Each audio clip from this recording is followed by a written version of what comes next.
ठीक है। कल की क्लास में हम लोग आईवी इंजेक्शन के बारे में डिस्कशन कर चुके हैं ऑलरेडी। आज हम लोग आईवी इंजेक्शन के बारे में डिस्कशन करेंगे और प्रैक्टिकल करके भी आप लोग को दिखाएंगे। ठीक है, तो आईवी इंजेक्शन लगाने से पहले हमारे पास इंस्ट्रूमेंट्स होना चाहिए। ठीक है, कुछ डिवाइस होनी चाहिए, सिरिंज भी होना चाहिए। हमारे पास 2.5 से 3 ml का एक सिरिंज मौजूद है जो हम कोई भी इंजेक्शन लगाने के लिए है। उसके बाद वॉचपीस होना चाहिए, कोई भी एंटीसेप्टिक सोल्यूशन होना चाहिए, लेकिन यहाँ पे एंटीसेप्टिक सोल्यूशन नहीं है, हम तो ये नॉर्मल स्लाइन वहां पे यूज कर सकते हैं क्लीन करने के लिए। और कोई भी इंजेक्शन नहीं है तो इसको भी नॉर्मल स्लाइन भी हम उसको इंजेक्ट करके दिखा सकते हैं। ठीक है, हमको जब इंजेक्शन लगाना है कौन सी साइड पे होना चाहिए, साइड को सिलेक्ट करना है। तो सबसे पहले हमारे पास क्या है, आर्म प्रेजेंट है। आर्म में हमको बेल्स दिख रही है। अगर बेल्स दिख नहीं रही है या पेशेंट 2-4 दिन से पहले से एडमिट है, या पेशेंट इलेक्ट्रोलाइट इम्बैलेंस हो गया है, या पेशेंट थिन है, ठीक है, उस कंडीशन में हमको बेल्स ऐसे जैसे इसमें दिख रहा है, एक डिवाइस है इसलिए इसमें दिख रहा है। अगर नॉर्मल ह्यूमन बींग्स के पास अगर जाएंगे तो ऐसे बेल्स जल्दी दिखता नहीं है। तो बेल्स को दिखने के लिए, शो अप करने के लिए पाल्पेट करते हैं। पाल्पेट करेंगे और उसके जो फिंगर होते हैं अंदर की ओर इंसर्ट करके क्या करेंगे, उसको 2 बार अप डाउन करवाएंगे वहां से। ठीक है, और टर्निकेट एक मेडिकल डिवाइस होता है जो कि ट्यूब का बना होता है, जिसके थ्रू क्या कर सकते हैं, यहाँ पे हम उसको बाइंड कर सकते हैं। ठीक है, बाइंड करने के बाद 2 बार पाल्पेट करेंगे तो बेल्स अच्छे से दिखना चालू हो जाती है। लेकिन हमारे पास क्या है, एक डिवाइस है, एक डिवाइस आर्म है जिसमें ऑलरेडी हमको बेल्स दिख रही है। तो बेल्स को फील कर सकते हैं 3 फिंगर से। ठीक है, तो जो बेल्स दिख रही है सामने से हमको दिख रही है, कहीं भी फील करेंगे तो हमको आसानी से बिल्कुल विजुलाइज हो रही है और फील भी हो रही है, तो हम लगा सकते हैं। लेकिन ह्यूमन बीइंग्स में इतना आसानी से हमको विजुलाइज नहीं हो रहा है। ठीक है, सबसे पहले कोई भी एंटीसेप्टिक सोल्यूशन से, ठीक है, जिस साइड से हम लोग इंजेक्शन लगाने वाले हैं उस साइड को क्या करेंगे, बिल्कुल क्लीन कर लेंगे। तो हम यहाँ पे नॉर्मल स्लाइन को ही क्या करेंगे, यूज में ले रहे हैं। ठीक है, नॉर्मल स्लाइन को हमने यूज में लिया और हमने क्या किया, क्लीन किया। बिल्कुल क्या किया, क्लीन किया। क्लीन करने के बाद हम इसको हैंड में रखे रहेंगे। उसके बाद सिरिंज होता है, सिरिंज बिल्कुल स्टाइल होना चाहिए, स्टाइल बिल्कुल। और दूसरी चीज कि हमको देखना है कि सिरिंज की जो वेवल्स हैं बिल्कुल इस पोर्शन में है कि नहीं, क्योंकि अगर इस पोर्शन डायरेक्ट अगर इसके जो थंब रिस्ट है वहां पे अगर रखेंगे, ठीक है, तो अच्छे से इंसर्ट नहीं कर पाएंगे क्योंकि इसमें टच होगा बार बार। ठीक है, इसलिए हम बेबल्स को क्या करेंगे, फिक्स कर लेंगे अच्छे से। तो हमने बेबल और लिमोन को एक जगह अच्छे से फिक्स कर लिया। उसके बाद नीडल वाले पार्ट को हम कभी भी टच नहीं करना है, क्योंकि इसको बॉडी के अंदर इंसर्ट करना है, जिससे इन्फेक्शन बढ़ने के चांसेस क्या होंगे, ज्यादा हो जाएंगे। इसलिए हम नीडल वाले पार्ट्स को बिल्कुल टच नहीं करना है। उसके बाद हम इंजेक्शन की जगह पे, ठीक है, कोई भी मेडिसिन की जगह पे हम नॉर्मल स्लाइन ले रहे हैं। ठीक है, नॉर्मल स्लाइन को हम क्या करते हैं, इसमें से ले लेते हैं। अभी जब खाली है तो उसको क्या बोलेंगे हम लोग, सिरिंज। जब इसमें कोई भी फ्लूइड भर लेते हैं, मेडिसिन भर लेते हैं, लोड कर लेते हैं, उसको हम लोग बोलते हैं इंजेक्शन। ठीक है, अब क्या हो गया, इंजेक्शन हो गया। ठीक है, लोड हो गया। सबसे पहले लोड किया और इसके अंदर से क्या किए, एयर को बाहर निकाल दिया। एयर बाहर निकालने से क्या होगा, एयर बॉडी में एयर इम्बोलिज्म बनने के चांसेस क्या होंगे, कम हो जाएंगे, कॉम्प्लिकेशंस नहीं होंगे। इसलिए क्या करते हैं, हम सिरिंज से जो भी एयर बनी हुई है उसको क्या करते हैं, निकाल लेते हैं। तो निकालने के लिए सबसे पहले जो सिरिंज है बिल्कुल 90 डिग्री के एंगल पे रखना है और आसानी से क्या करना है, हमको निकाल देना है बिल्कुल। ठीक है, अगर इस तरह से करके अगर निकालेंगे तो कभी भी एयर नहीं निकलेगा। अगर हल्का से कर्व करेंगे, 45 डिग्री के एंगल पे करेंगे, तो 25 डिग्री के एंगल पे करेंगे तो एयर इसमें से नहीं निकल पाएगा। लेकिन अब बिल्कुल एयर निकल चुका है। ठीक है, उसके बाद हमको इंजेक्शन का भी ध्यान रखना है। ठीक है, इसके अंदर जो मेडिसिन है, फ्लूइड है, तो देखना है कि अमाउंट कितनी है। नहीं तो पता चला कि एयर निकालने के चक्कर में हमने पूरा मेडिसिन से क्या किए, बाहर निकाल दिए। ठीक है, और इंजेक्शन 2 ml का आता है, 0.5 ml का आता है, तो पता चला कि हम निकालने के चक्कर में, एयर निकालने के चक्कर में पूरा इंजेक्शन ही बाहर निकाल दिए, पूरा मेडिसिन से बाहर निकाल दिए। इसलिए हमको बिल्कुल बारीकी से करना पड़ता है। तो सबसे पहले हमारे थंब पे क्या होता है, कंट्रोल होना चाहिए। ठीक है, जब इंजेक्शन को पकड़ते हैं तब। उसके बाद इस एरिया को हमने क्लीन कर लिया, इस एरिया को हमने क्लीन कर लिया। तो अगर अच्छे से विजुलाइज हो रहा है तो कोई दिक्कत नहीं है। तो हम क्या करेंगे, 4 फिंगर से उसको क्या करें, पाल्पेट करेंगे, पाल्पेट करेंगे। पाल्पेट करने के बाद हमको बेल्स हमारी दिखनी चालू हो जाती है। अगर उसको पाल्पेट करने के बाद भी, टर्निकेट से बांधने के बाद भी हमको वेंस दिखाई नहीं दे रही है, मतलब पेशेंट के अंदर इलेक्ट्रोलाइट इम्बैलेंस है, मतलब उसको 1 घंटे के लिए छोड़ देंगे, मतलब उसको बोलेंगे पानी पी लो या कोई फ्रूट जूस पी लो। पीने के बाद क्या होता है, बॉडी में बैलेंस थोड़ा सा होता है और वेन सबको पाल्पेट होना क्या होती है, चालू हो जाती है। ठीक है, जिस साइड्स में हमने 9 पल्स साइड्स ऑफ पल्स देखा था, हम कहीं भी सैंपल निकाल सकते हैं, कहीं भी इंजेक्शन लगा सकते हैं। ठीक है, जहां पे हमको वेंस विजुलाइज होती है। तो हैंड का इसलिए हम इस्तेमाल करते हैं क्योंकि हैंड आसानी से हमको विजुलाइज हो जाता है, आसानी से उसको टच कर सकते हैं वहां पे। ठीक है, कपड़े भी रिमूव करने की ज्यादा जरूरत इसमें नहीं होती है। ठीक है, तो सबसे पहले हमने सब कुछ देख लिया, एयर भी निकाल लिया। ठीक है, अगर ह्यूमन बींग्स है तो उसको टर्निकेट से बांधेंगे। ठीक है, ये तो डिवाइस है इसलिए इसमें बांध रहे हैं क्योंकि इजी से इसमें वेंस हमारी क्या विजुलाइज हो रही है। ठीक है, फिर से एक बार देख लो कि जब एक नॉर्मल ह्यूमन बींग्स होता है तो जो थंब फिंगर को अंदर की ओर इंसर्ट करते हैं और फोर फिंगर को क्या करते हैं, अप की ओर मतलब कि बांधते हैं। उसके बाद टर्निकेट से यहाँ पे बांधेंगे और 2 बार अप डाउन क्या करेंगे, एल्बो जॉइंट को करेंगे, जिससे क्या होगा, प्रेशर बढ़ने की वजह से क्या होगा, हमको वेंस अच्छे से दिखना चालू हो जाता है। लेकिन एक डिवाइस है, इसमें हम इसलिए कोई भी एक्सरसाइज इससे नहीं करवा रहे हैं। ठीक है, उसके बाद हमने कैप को हटाया। कैप को हटाने के बाद आईवी इंजेक्शन को हम लोग पढ़े हैं कि 25 डिग्री के एंगल पे लगाना चाहिए। ठीक है, 25 डिग्री के एंगल पे, प्लस जब हम अंदर की इंसर्ट कर रहे हैं तो ज्यादा प्रेशर भी नहीं लगाना है। ज्यादा प्रेशर लग रहा है मतलब हमारी वेंस में जो नीडल है नहीं जा रहा है, मतलब टिश्यू में जा रहा है, इसलिए ज्यादा प्रेशर लग रहा है। अगर वेंस में जाएगा तो बिल्कुल इजीली चला जाता है, क्योंकि वेंस की जो लेयर होती है एक तरह से एक न्यूज़पेपर की तरह होता है, आसानी से इंसर्ट कर जाता है उसमें से। अब देखो 25 डिग्री एंगल पे, ठीक है, जो हमारा बेबल्स है, ठीक है, जो शार्प वाला एरिया दिख रहा है वो नीचे की ओर होना चाहिए और जो लीवन होता है ऊपर की ओर होना चाहिए। इससे लगाने से क्या होगा कि अगर अंदर की ओर इंसर्ट करते हैं तो क्या होता है कि अंदर की ओर उसको जाना है, ठीक है, तो कोई दिक्कत नहीं होता है। लेकिन अगर इसको बेबल्स लीवन को अगर नीचे की ओर कर दिए और शार्प जो वाला एरिया है वो क्या किए, ऊपर की ओर कर दिए, जब करेंगे तो जब इसको करेंगे तो क्या होगा, वेंस को रप्चर करते हुए कहा जाएगा, टिश्यू में चला जाएगा। टिश्यू में जाएगा तो वहां पे एडिमा बनने की चांसेस क्या होंगे, ज्यादा हो जाएंगे। तो देखा होगा जब ऐसे उल्टा कोई इंजेक्शन लगाता है तो वहां पे सबसे पहले क्या होता है, स्वेलिंग हो जाता है, पता है। तो हम उस सब कंडीशन में क्या करते हैं, बाहर निकाल देते हैं क्योंकि पेशेंट को पेन होना चालू हो जाता है। तो बेबल्स को हमेशा ऊपर की ओर रखना है, शार्प वाला पार्ट्स को नीचे की ओर रखना है। ठीक है, ये वेंस हमको आसानी से दिख रही है। ठीक है, अब उस वीडियो में नहीं दिख रहा है, तुम लोग को नहीं दिख रहा है वो अलग बात है, क्योंकि दूरी से थोड़ा दिख रहा है, लेकिन हमको आसानी से बिल्कुल दिख रहा है। ठीक है, बिल्कुल आसानी से यहाँ भी दिख रहा है, यहाँ भी दिख रहा है, तो हमको यहाँ पे क्लिक की है इसलिए यहीं पे हम लगाएंगे उसको। ठीक है, 25 डिग्री एंगल पर, और बिल्कुल इस तरह से पकड़ लेना है और ऐसे फील करना है। ठीक है, 3 फिंगर से फील करना है बिल्कुल, और क्या करना है, बिल्कुल उसको लगा देना है।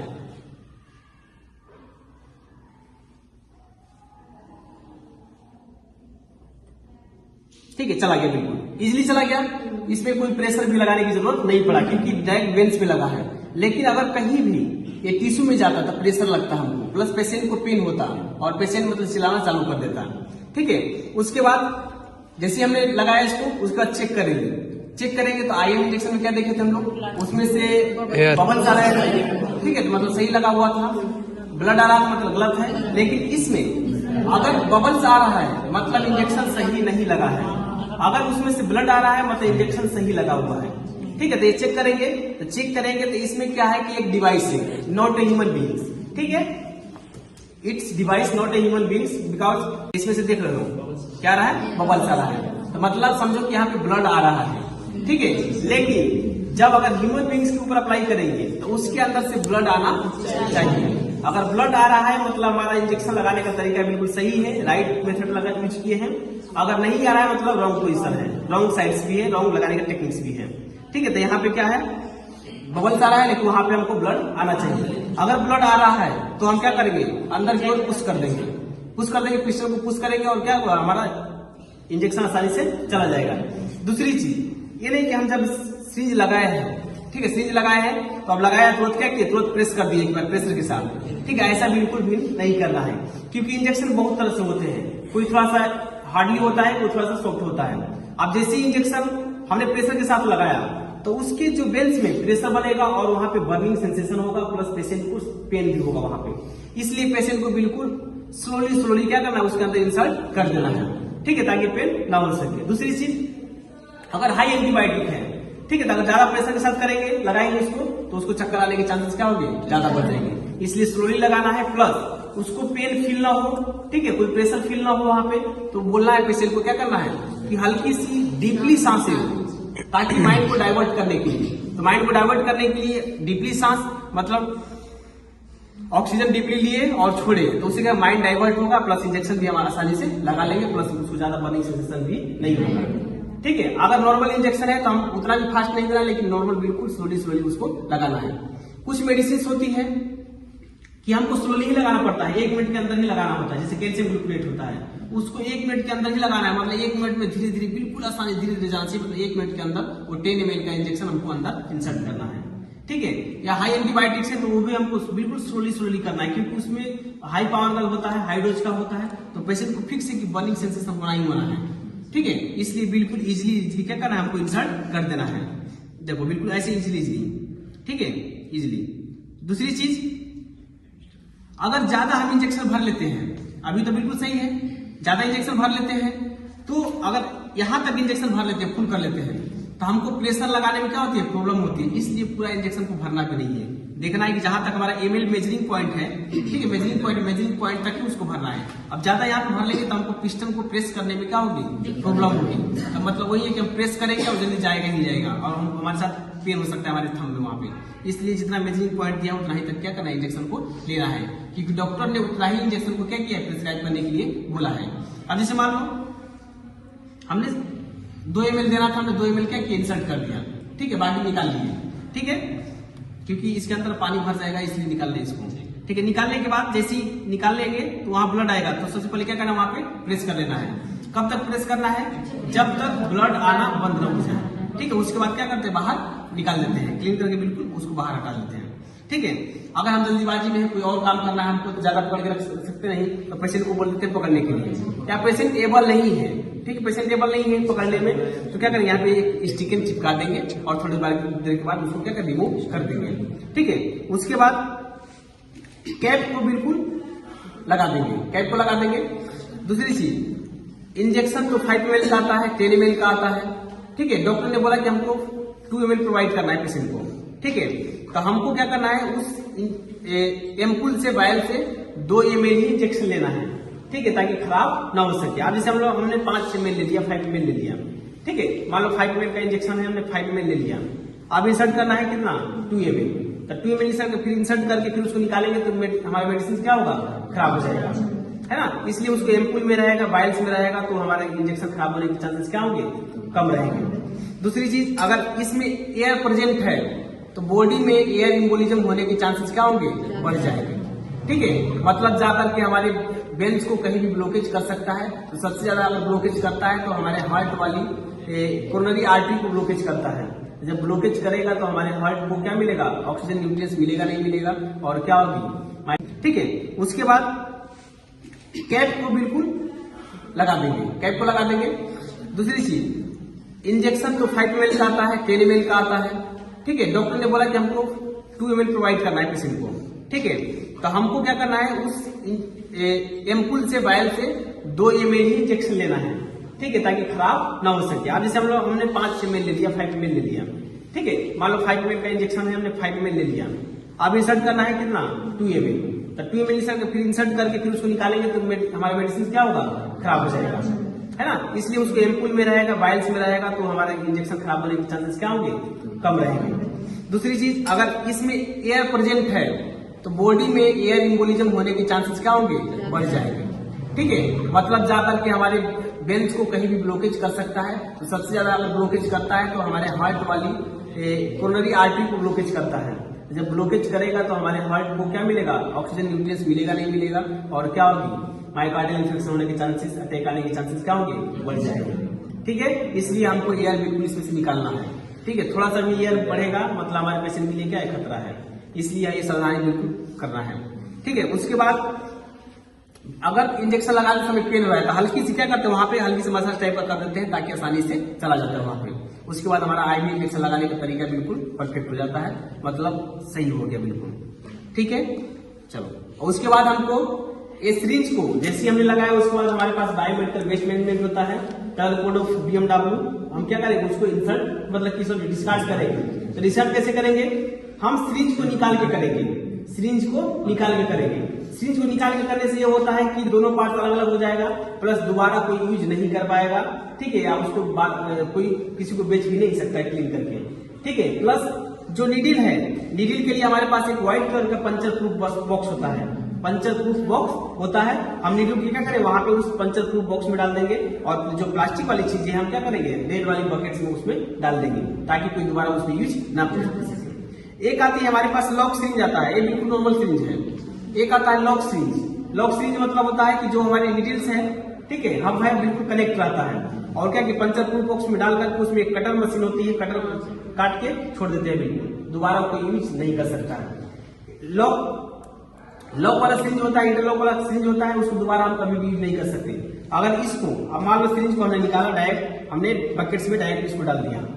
अब क्या करते हैं कंपनी वाले या जो ब्लैकमेलिंग करते हैं या ब्लैक में जो काम करते हैं, क्या करेंगे, डायरेक्ट सिरिंज को उठाया और पानी से वाश किए, वाटर से वाश किए, और क्या किए, रेपर में पैक करके और डायरेक्ट सप्लाई कर दिए।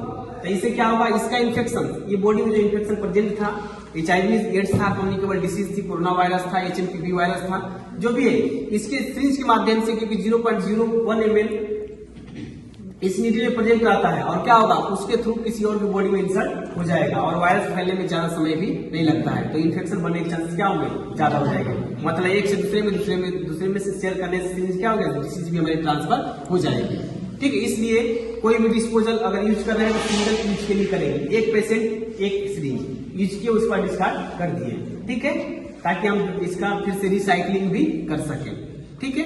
Thank you.